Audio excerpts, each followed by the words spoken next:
Hi, everybody. This is Jimmy, and you're reading with Jimmy. This is the 10-minute breakdown called Quick Takes of The Knight's Tale, one of the Canterbury Tales. I subtitled this Love, Fate, and the Chivalric Game. Chivalry, right? Chivalry. Welcome, everybody. These are my quick takes. What if love was a battlefield, not just metaphorically, but literally? Where knights fight for beauty and honor and destiny, and where the gods themselves seem to be watching.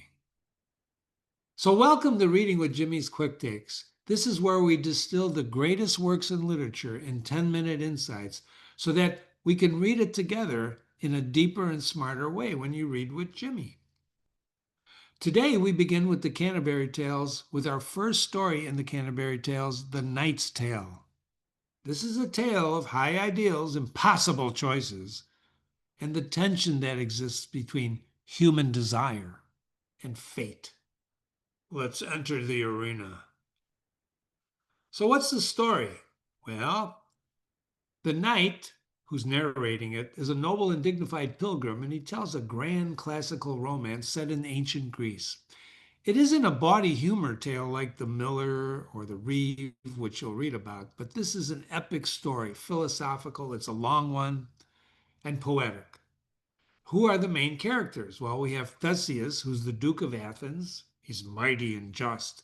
We have Palamon and Arcite, two noble cousins from Thebes. They were captured by Theseus, right, in battle, and they were loyal friends. They were thrown in prison, and they both fall in love with the same woman. Emily, she's the beautiful noblewoman. She's a sister to Theseus's queen, and she's the object of both knights' affections. Got it? The conflict. And so while they're imprisoned in the tower, Palamon sees Emily walking in the garden and he falls instantly in love. Moments later, Arcite sees her too and he claims that he has a stronger right to love her. Their friendship turns into rivalry.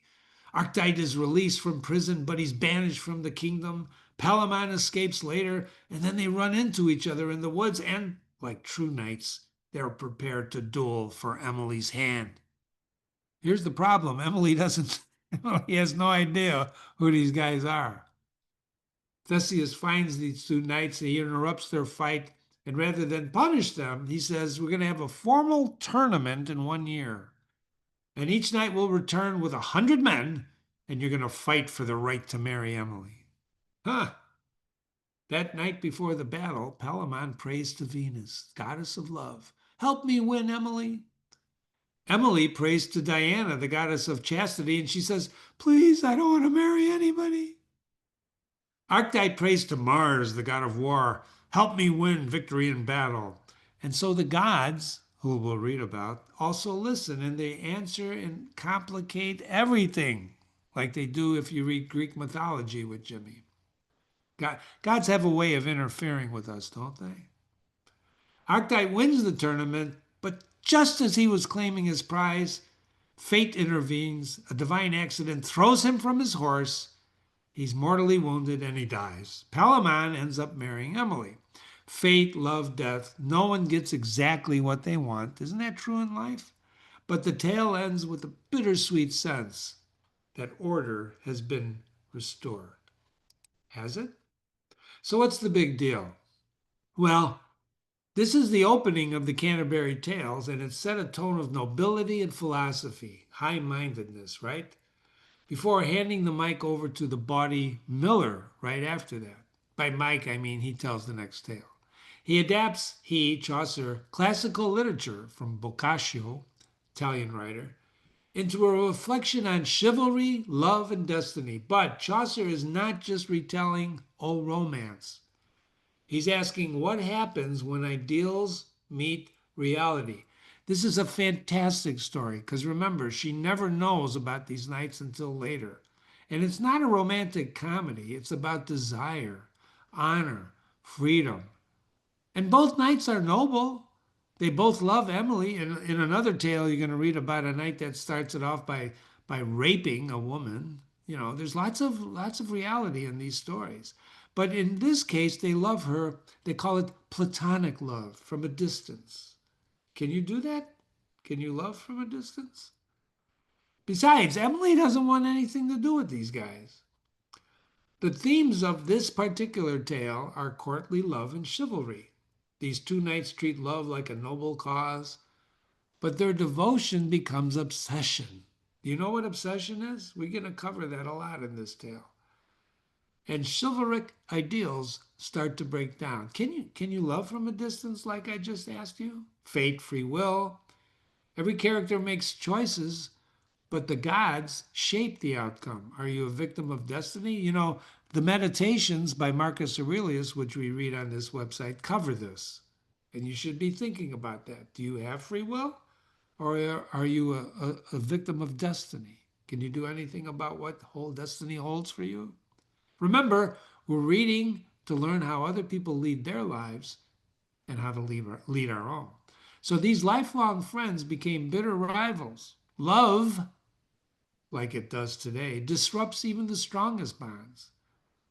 Symbols of desire. Emily barely gets to say in her own fate. It's an amazing story. Because, it's like they take for granted that this woman has to marry him when in fact she doesn't want to marry anybody. So, what is the role of women in courtly love, in any relationship? Arcite wins by strength, but he loses by fate. And in the end, ambition is leveled by morality. So, why does this matter today? Well, ideals are complicated, aren't they? The Knight's Tale shows that honor, love, and loyalty don't always line up the way we want them to. Life is complicated, it's messy. No one said it would be easy. It's a meditation on how competing values within all of us tear us apart. Fate still haunts us. What if I'm destined to be a jerk? Why can't I change from being a jerk? Right? You wonder about that sometimes? Love is never simple, is it? Palamon and Arcite reduce Emily to a prize, not a person. They don't treat her like a person. It's horrible. The question is how love is framed, and friendship is fragile. The story is a reminder that pride, jealousy, and rivalry are part of even the noblest friendship. And because beautiful and brutal is life. The Knight's Tale is about loss, victory, tension. It's what makes everything endure. Calling all readers. That's The Knight's Tale in 10 minutes, ladies and gentlemen. But don't stop here. Read the full text with Jimmy on my website, readingwithjimmy.com, www.readingwithjimmy.com. You may be on it now, or you're on my YouTube channel. What's up next? The Miller's Tale. But you don't have to read the stories in order. You can pick a story you want and read it, and then read my analysis, because I'm going to give you things to think about. Let me leave you with this thought. Can we ever really choose our fate, or are we just actors in someone else's script? Think about that. Elvis Presley had a line. They say life is a dream, and we all must play our part. Remember that song? Are You Lonesome Tonight? Remember that song? Probably not. I hope you do. Listen to it. Can we ever really choose our fate? Do we have free will? That's an important question. My website is full of stories that talk about freedom. The Two Friends comes to mind by Guy de Maupassant. Read that story with me. But that's my quick take for The Knight's Tale. I hope you enjoyed it. Before you leave, remember, all the tales, the Canterbury tales, are on www.readingwithjimmy.com or on my YouTube channel. My YouTube channel is in the QR code. The website is readingwithjimmy.com. And remember, every tale that I read, every tale, has a comprehensive analysis after it. So don't just read the story with me. This is a study website. This is where you learn and think about classical literature, language charged with meaning. Thanks for coming by. And remember, you always hurt.